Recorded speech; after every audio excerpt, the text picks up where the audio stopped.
یہ ایمان کی وہ عظیم طاقت ہے کہ آج بھی مسلمان اپنے ایمانی جوہر کو نکھارے، اپنی ایمان کو مضبوط کرے۔ اللہ کی عزت کی قسم، خدا کو رب انہوں نے نہیں، ہم نے مانا ہے۔ یہ چاند و سورج کو پوجنے والے نہیں جانتے کہ چاند کا خالق اور سورج کا خالق جو ہے اس کو رب انہوں نے نہیں، ہم نے مانا ہے۔ تو رب جس کو ہم نے مانا وہ رب قوت رکھتا ہے مدد نازل کرنے پر، فتح و نصرت نازل کرنے پر، مسلمانوں کی امداد کرنے پر۔ لیکن مسلمانوں تم مسلمان ہو تو جاؤ، تم مومن ہو تو جاؤ۔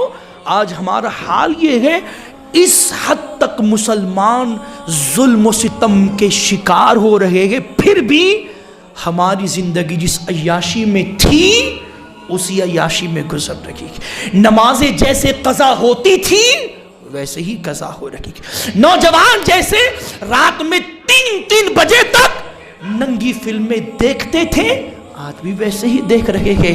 دشمن ہمارے بچوں کے خون کو پینے پر مجبور ہو چکا ہے، اور آج ہم جیسے کل شراب پیتے تھے آج بھی ویسے شراب پی رہے ہیں۔ ہم اپنے آپ کو تبدیل کرنے کے لیے تیار نہیں ہے، ہم اپنے آپ کو بدلنے کے لیے تیار نہیں ہے۔ اور سنو، اللہ کا فرمان ہے، اللہ اس قوم کے حالات کبھی نہیں بدلتا جو قوم خود اپنے آپ کو تبدیل نہ کرے۔ آج ضرورت ہے بدلو اپنے آپ کو، تبدیل کرو اپنے آپ کو، ایمان کامل کی دعائیں کرو، ایمانی قوت رب سے مانگو، ایمانی طاقت رب سے مانگو۔ اللہ کی عزت کی قسم، یہ وہ عظیم طاقت ہے، یہ ایمان کی طاقت وہ عظیم طاقت ہے کہ جب اسی طاقت کو لے کر اللہ کا ایک مرد قلندر، ایک مرد حق جب بنجر دھرتی پر قدم رکھتا ہے تو وہ بنجر دھرتی بھی اجمیر کے نام سے مشہور ہو جاتی ہے۔ کون سی طاقت تھی میرے خواجہ کے پاس؟ کون سی تلواریں تھی؟ کون سی فوج تھی؟ کون سے بم تھے؟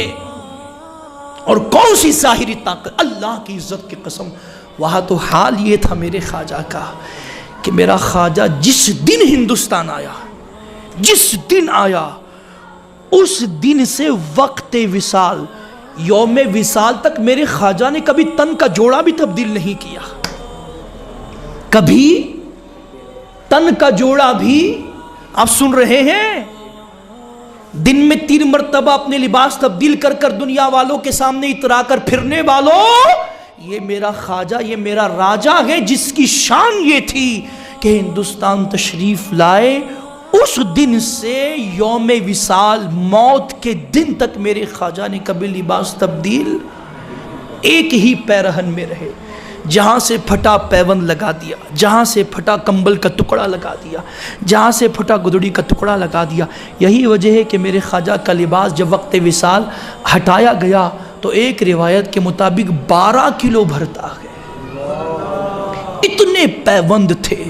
ہاں یہ الگ بات ہے کہ لباس تبدیل نہ کرنے کی بنیاد، میرا خواجہ کبھی ایسا نہیں ہوا کہ میرے خواجہ کے پسینے کی بو سے لباس بدبود نہیں، بلکہ اللہ کی عزت کی قسم حال یہ تھا کہ خواجہ جہاں جاتا تھا وہ ماحول معطر ہو جاتا تھا، اور ایسا معطر کہ ظاہری خوشبو ہی نہیں، ایمان کی خوشبو بھی پھیلنے پر مجبور ہوتی تھی۔ اور کیوں نہ ہو، بیٹا ہے اس تاجدار کا، بیٹا ہے اس مدینے والے کا کہ مدینے والا جس گلی سے گزرتا تھا وہ گلیاں معطر ہو جاتی تھی۔ شاعر کہتے ہیں عرصہ ہوا طیبہ کی گلیوں سے وہ گزرے تھے، ان گلیوں میں اب تک بھی خوشبو ہے پسینے کی۔ مجھے کہنے دیا جائے میرا خواجہ عطائے رسول اس مدینے کے تاجدار کا بیٹا ہے کہ جس مدینے والے کا پسینہ ایک عورت لے کر اپنی بیٹی کے جوڑے پر، سہاگ کے جوڑے پر ملتی ہے تو اس دلہن کی 7 نسلیں خوشبودار پیدا ہوتی ہے، 7 پیڑھیاں خوشبودار پیدا ہوتی ہے۔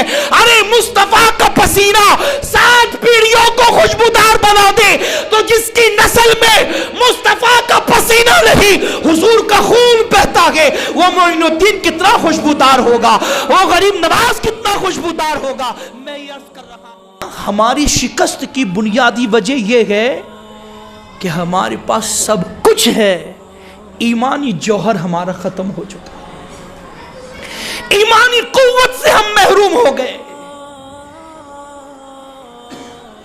ایمانی طاقت، اخلاق کا زیور، کردار کا حسن، نگاہوں کی طہارت، روح کی پاکیزگی ہمارے اندر سے ختم ہو گئی۔